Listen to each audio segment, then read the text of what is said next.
Una gran entrevista. Eso es lo que tuvo recientemente el diputado por el Partido Nacional Libertario y candidato presidencial Johannes Kaiser en CNN con la periodista Rincón. Una periodista que digamos que no le es muy amigable necesariamente las ideas que él propone. En donde él empujó gran parte de sus propuestas a nivel nacional, que me alegra que se le pregunte más sobre el detalle de lo que él quiere más allá de que dijo esto, que la controversia, etcétera, porque se ven un poco más los temas de fondo, proponiendo un gran nivel de privatizaciones, como también políticas que han generado cierta controversia, como el tema de un sueldo mínimo diferenciado para aquellos que son recién egresados, o sea que si tú eres recién egresado tengas un sueldo mínimo más bajo incluso del mínimo actual, para incentivar de esa manera la contratación ante la mala situación laboral. Y incluso se le preguntó sobre algo que se habla mucho, que es la eliminación del Banco Central, y confirmó que no está en su programa de gobierno, pero que le parece una idea interesante.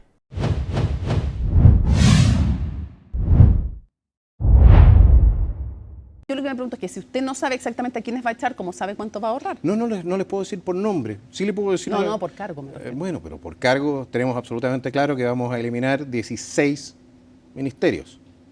En la medida que nosotros vayamos consolidando... ¿Pero echa a todos los funcionarios de esos 16 ministerios? No a todos los funcionarios, pero sí a muchos que están sobrando, que sean redundantes. Y eso es parte del programa de consolidación. Aclárame una cosa. Por lo demás, eso es algo que tienen que ver nuevamente. Esta es una decisión técnica. Sí, lo que nosotros vamos a hacer en el momento en que consolidemos el Estado y consolidemos los ministerios es hacer un análisis técnico de qué cargos son efectivamente necesarios, cuáles no, cuáles cargos han sido sumados, y no nos olvidemos de una cosa, cuáles cargos han sido sumados a contrata y a honorarios que no debiesen estar, porque yo no estoy tan interesado en meterme con las plantas. A mí me parece que las plantas de los ministerios, porque vamos a tener que en la consolidación de todas maneras van a mantenerse plantas. Las plantas se mantienen y ahí tenemos que ver qué es lo que se ha sumado en el último tiempo. Cuando usted habla de eliminar este préstamo que le hacen a raíz de la reforma tributaria, digo, el préstamo de pensiones, forzoso. Aquello la nacionalización de 1,5%. Déjeme preguntar lo que le quiero preguntar, pues. Después me dice todo eso si quiere. Entonces, de este préstamo que le hacen los trabajadores al Estado, si usted lo elimina, ha dicho, por ejemplo, Evelyn Matei, también ha dicho economistas del gobierno, también han dicho otros economistas de oposición, que se pone en riesgo el financiamiento de la PGU. ¿Cómo va a suplir usted esos fondos? En primer lugar, con ahorro fiscal. En segundo lugar, decirle al señor Briones, a la señora Evelyn Matei y también al señor José Antonio Cast, que no se financian gastos corrientes con deuda. Tampoco con deuda que se contrae con los trabajadores. Entonces, no importa si es con el bono colocado en los mercados internacionales o el 1,5% de préstamos forzosos, que la verdad es que es un manotazo a las cotizaciones de los trabajadores. Usted no financia una política pública endeudándose. Usted tiene que hacerlo con los ingresos corrientes de la nación. Lo que nosotros proponemos entonces para financiar la PGU es la creación de un fondo de inversión tipo Noruega o tipo Emiratos Árabes Unidos, poner ahí lo que es el royalty minero, poner ahí las platas de lo que vamos a sacar de la privatización parcial de muchas empresas del Estado. ¿Va a privatizar Codelco a todo esto? Parcialmente. Parcialmente. El control. ¿Va a tener y la plata que obtengamos de eso va a ir junto con los impuestos, junto con el royalty, va a ir a este fondo que va a permitir financiar la PGU hacia el futuro sin necesariamente sobrecargar las arcas, o sea, las obligaciones fiscales, ya sea respecto a los trabajadores o respecto del extranjero. Privatizar parcialmente Codelco. ¿Quién queda con la mayoría? ¿El Estado? El control no queda en el Estado. No, el señor, le voy a decir una cosa, los señores políticos no van a poder seguir metiéndole la mano al bolsillo a los chilenos. Nosotros queremos una asociación público-privada donde sean los privados, que vamos a controlar entonces con ojo de águila, los privados los que hagan la administración de la empresa. Porque los políticos... Pero el control lo tiene el Estado. No, el Estado, el Estado la mayoría, es socio.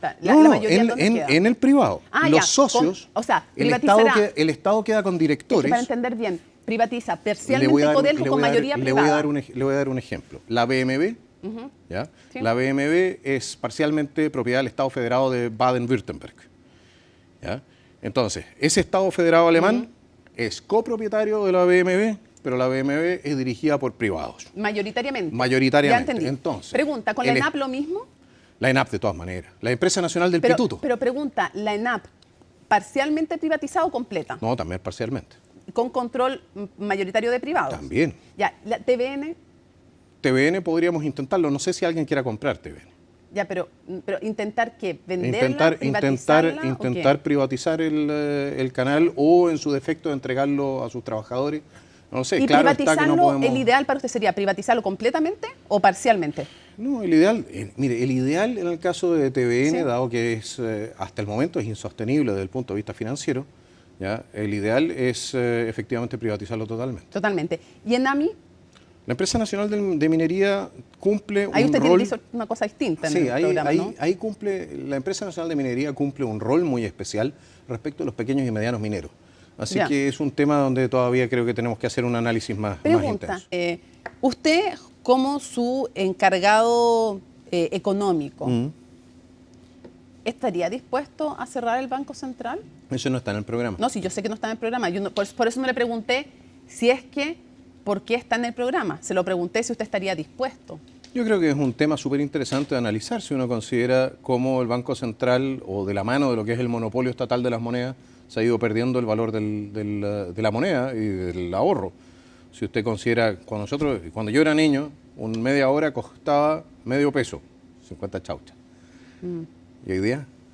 No, sí, nosotros hemos perdido mucho de la mano de lo que es la emisión, de lo que es la emisión de dinero. ¿Cómo dice su encargado económico? Esa es su perspectiva, pero como no está dentro del programa. Lo sé, pero quiero entender cómo piensa usted. Si usted piensa que la economía sería mejor sin el Banco Central. Yo pienso que es un tema apasionante de discutir en lo que es una aula académica, pero como no está en mi programa, ¿qué quiere que le diga? ¿Cómo va a cambiar la forma de cálculo del sueldo mínimo? Porque cuando uno lee su programa, habla de que van a modificar el mecanismo de fijación del salario mínimo nacional y que no les parece justo que sea el mismo para todas las áreas.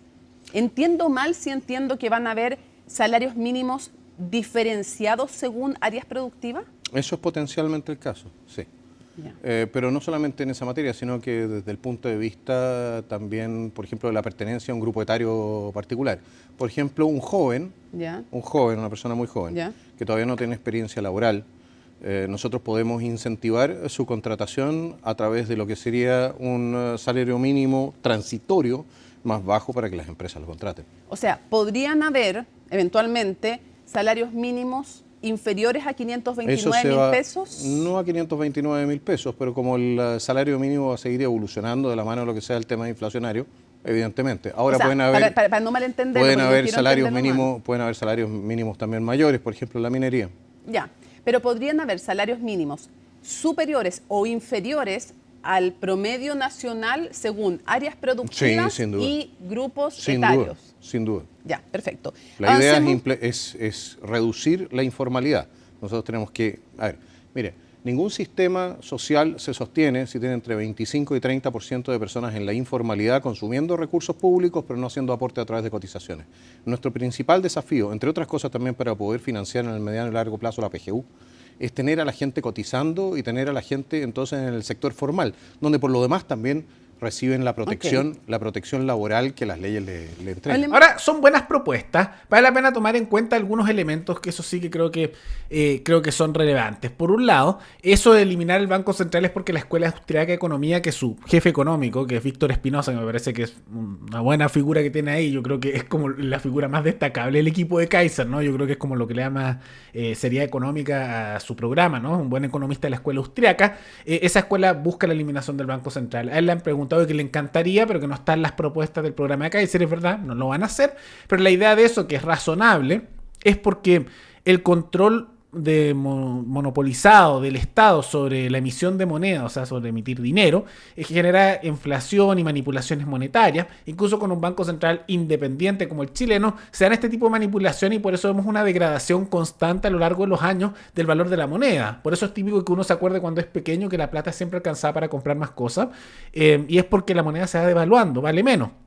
Es porque igual hay impresiones de dinero, igual hay manipulaciones monetarias, tiene una lógica entre monetarista y keynesiana, igual mantener ciertos niveles de inflación, o sea, de devaluación monetaria constante, y pasa que incluso en casos como el chileno, aunque sea independiente, igual hacen manipulaciones que aumentan mucho la inflación, como ocurrió cuando fueron los retiros de los fondos de FP, en vez de hacer que las AFP vendieran sus activos, que están en el mercado internacional, para pagar los retiros respectivos, lo que se hizo fue llegar a un acuerdo con el Banco Central, que el Banco Central imprimió plata, para que con esa plata las AFP pudieran dar el pago de los retiros, en vez de que los otros vendieran sus activos respectivamente, que era lo que correspondía. Y como imprimieron plata, y a cambio supone que las AFP les iban a pagar sin intereses, de vuelta esa plata en un plazo de décadas, a ver si alguna vez lo pagan, corporativismo total, eso generó una oleada de inflación que se sintió por varios años, ¿no? Que vimos que la inflación en Chile subió bastante, que fue por eso, fue porque el Banco Central se puso a imprimir dinero. Entonces, se dan esas manipulaciones igual. Ahora, lo que ha generado bastante controversia de todas maneras ha sido, por ejemplo, este tema de un sueldo mínimo variable según el área. ¿Y cuál es la lógica de esto? Que actualmente hay un sueldo mínimo que es generalizado y es el mínimo, pero lo que está diciendo Kaiser es que dependiendo de la carrera y especialmente si es recién egresado debería haber uno variable. Eso significa más bajo del mínimo. ¿Y por qué? Porque la lógica es que ya nadie está contratando a nadie y es mejor tener un trabajo, aunque sea pagado por menos, que no tener trabajo y ahí si al menos ganas experiencia laboral y después podrás postular a otros trabajos. Eso es un poco la lógica, ¿no? Ahora muchos se han molestado porque se lo toman como una baja o eliminación del sueldo mínimo, que en realidad sería una política más en pro de la contratación porque inevitablemente, ¿por qué no se puede encontrar trabajo? Porque hay poco trabajo y además la oferta laboral hace que sea muy costoso con todos los alzas de sueldo mínimo, bajas horas laborales, etcétera, hacer la contratación. Entonces, los sueldos suben o bajan dependiendo de la demanda o la competencia que sean justamente a nivel del mundo empresarial y como ahora hay pocos trabajos porque han ido en disminución. Bueno, eso hace que sea más difícil encontrar trabajo. Si hubiera mucho trabajo, esto sería una discusión irrelevante. Ahora, ¿esto incentivaría a que pueda haber mayores contrataciones? Sí. Ahora, ¿eso se irá a aplicar? Probablemente no, porque dudo que en el Congreso se lo aprobarían y es una propuesta que yo diría que incluso funcionaría más que eso del sueldo mínimo variable, hacer modificaciones tal vez para mayor flexibilidad laboral o incluso eliminar la idea del sueldo mínimo y pasar a países como Dinamarca, que tiene este sistema, de que son o sin sueldo mínimo o con unas negociaciones variables dependiendo de los distintos gremios involucrados, ¿no? Pero sin leyes que los empoderen artificialmente como ocurre en Chile con los sindicatos. Entonces, eso es lo que se propone. Ahora, igual hubo otros temas novedosos entre medio, más allá de propuestas, dejó un poco sin palabras a Rincón cuando se le preguntó sobre materias asociadas a ideas dictatoriales que se pueden aplicar o de un gobierno autoritario, y como él hizo la comparación con Jara y Rincón no supo mucho que responder. Algunas las hemos tocado. Hablemos del tema de la dictadura. Usted aquí... No está en el programa. Pero la democracia sí. Sí, pero no está en el programa nuestro poner una dictadura. Me imagino, me imagino. A diferencia de otros que creen en la dictadura del proletariado. Bueno, pero que tampoco está en su programa que poner una dictadura. Pero está en el programa de su partido. En la declaración de principios. Sí, pues. Pero no está en el...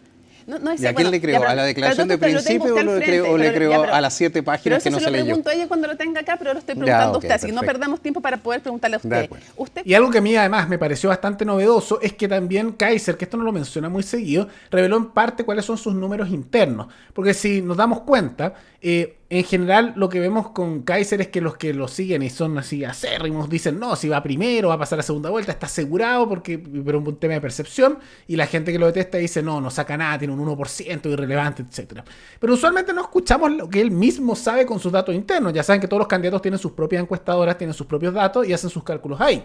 Y Kaiser reveló en esta entrevista que él, según sus propios datos, lo que tiene su propio equipo y que ellos tienen, él está en cuarto lugar.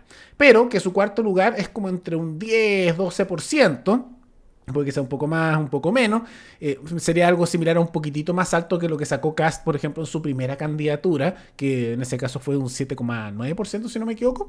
Pero bueno, un poco más alto que eso. Y que eso es un cuarto lugar, o sea que en cuarto, que estaría detrás de Matei probablemente, o tal vez Parisi, no dice de quién, de Kast y también de Jara, pero él cree que con ese cuarto lugar, con un porcentaje no menor, si le va bien en los debates y esa es su apuesta, puede eventualmente él pasar a segunda vuelta. Solo una cosa que me la puede responder con una cifra. En sus encuestas, en sus estudios, ¿usted está cuarto? Sí. Ya, o sea, coincide con lo que dicen las encuestas. Pero no con la cifra, entre 10 y 13. Entre 10 y 13, ya. Lo cual es una buena base para salir a pelear. Y es interesante porque Cuando tu propio candidato con sus datos te dice dónde va, probablemente es lo que él ve como realista, ¿no? Incluso a veces digamos un poco más generoso lo que es la realidad. Ahora es más alto que lo que dicen las encuestas actuales, pero tampoco sustancialmente más alto y las posiciones no se cambia demasiado. Sería interesante igual ver eso. A mí me gustaría más que los candidatos dieran sus propios datos de lo que ellos tienen en sus encuestas internas, más allá de esas ambigüedades. En parte porque obviamente los que son más fanáticos de un candidato siempre van a decir no, si está ganando, está ganando, está ganando, y los que lo odian le van a decir están para abajo. Pero es bueno también tener esos datos internos cuando se dice que no se confía en las encuestas. Y es interesante, ¿no? Porque si efectivamente esos datos que tiene Kaiser internos fueran acertados, claro, no estaría pasando segunda vuelta, pero si le da bien en los debates, se puede pasar a segunda vuelta. Ahora, si le irá bien en los debates o no, es algo que vamos a ver en los debates presidenciales oficiales. Y que les recuerdo que este 10 de septiembre a las 10 de la noche es el primero confrontacional con todos los candidatos. Así que ahí vamos a empezar a ver qué pasa. Pero de todas maneras, una entrevista muy interesante con buenas propuestas, aunque algunas, por supuesto, le van a generar controversia como sobre el sueldo mínimo diferenciado. Pero más allá de todo eso, ¿qué les parece esta entrevista que tuvo con Rincón y que ella incluso se incomodó en momentos? Todo eso coméntenlo abajo. Y antes de terminar, quisiera recordarles que me pueden recomendar noticias tanto de Chile como de otros países del mundo para otro video. Nos veremos en el siguiente programa. Hasta luego.